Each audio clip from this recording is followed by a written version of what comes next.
பிரெக்னன்சியில் எந்த பொசிஷனில் தூங்கலாம், எந்த பொசிஷனில் தூங்கினா நல்லதில்லை.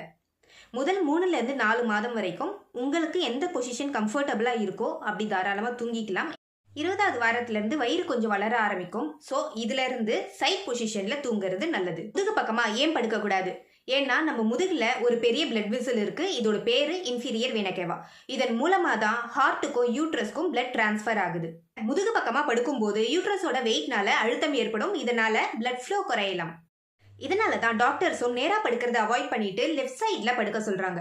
அப்ப நேராவே படுக்க கூடாதா அப்படின்னா ஒரு 10 நிமிஷம் போல நேரா படுத்துக்கலாம், ஒன்றும் பிரச்சனை இல்லை. சரியா லெஃப்ட் சைடில் படுக்க சொல்றாங்க? ஏன்னா லெஃப்ட் சைடில் படுக்கும்போது நம்மளோட யூட்ரஸ் எந்த ஆர்கன் மேலேயோ பிளட் வெசல் மேலேயோ கம்ப்ரஸ் ஆகிறது இல்லை.